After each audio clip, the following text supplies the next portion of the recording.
Let's talk about Fulham's unsung heroes. That's right, we've had many a face come to Fulham over the years, and sometimes certain players don't get the amount of credit that they deserve.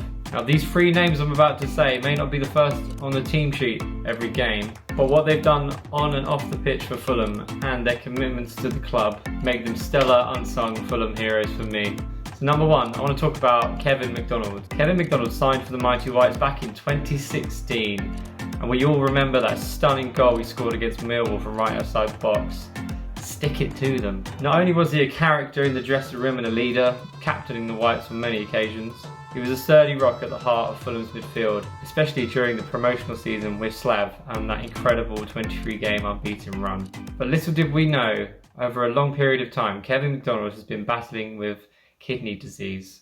The news broke out a few months ago that he would need a life-saving transplant from his brother Fraser. For so long, Fulham fans were left wondering why he was left on the sideline and never really involved in the first team as much as we may like him to. Now, I'm not saying he would have played in the Premier League week in, week out, but we all love Kevin McDonald and he deserves so much credit. And little did we know he had this internal battle going on where he clearly just wanted to play football, but health has to come first. I have so much respect for Kevin McDonald and his brother. On behalf of all Fulham fans, I want to say thank you, Kevin, for your amazing contribution to Fulham Football Club. I hope you return as a coach or in one form or another. You know the fans love you. Up next at number two, we have to talk about Joe Bryan. Now, not only is Joe Bryan a fantastic left back with one of the best crosses, certainly in the Championship. The obvious headlights, Joe Bryan scored those incredible goals at Wembley against Brentford in the playoff final last year. And what amazing memories he created there. And the more recent equaliser against Man United was superb. Now, we've all enjoyed the insights into life as a Premier League footballer through Joe Bryan's Instagram. We know he's not afraid of a tweet here and there. I think it's great that he likes to have a bit of fun and let us see into the world of a professional footballer. It's great. And of course, we know Joe has opened up about his mental health struggles on many occasions. And this is so important because men do not speak about mental health enough. And in football, it's really hard to open up about things. So well done to Joe for being a leader and an advocate for mental health and just being honest. We really appreciate that. And on a side note, if you're struggling with mental health, always speak up about it. You can message me anytime because it's not easy to talk about, but it should be. So well done, Joe. What's also amazing about Joe Bryan is that he frequently donates his money to charity. You don't always see from professional footballers.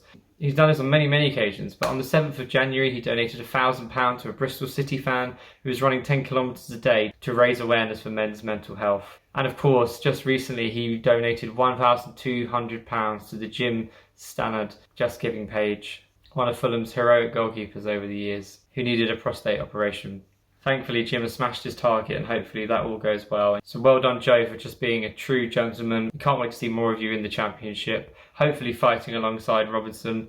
But either way, you're an absolute Fulham legend. And last up, for our third unsung hero, has to be simply the best, Marcus Bettinelli, Fulham goalkeeper since the age of 14. It's 15 odd years at the club. What a commitment. And we've been on some real ups and downs with him. He was at the heart of that Slav team again, who went on that 23 unbeaten run and got promoted. As we know, life is ruthless in the Premier League and the step up is a big one. Sadly, this is where he lost a lot of his opportunities. And the season was got started well, but one or two errors sadly saw him dropped and make way for the amazing Marek Rodak, who I'm extremely excited to see again this season. But let's not take the focus away from Marcus. Save after save after save, point after point after point. He's had some spellbinding seasons with us.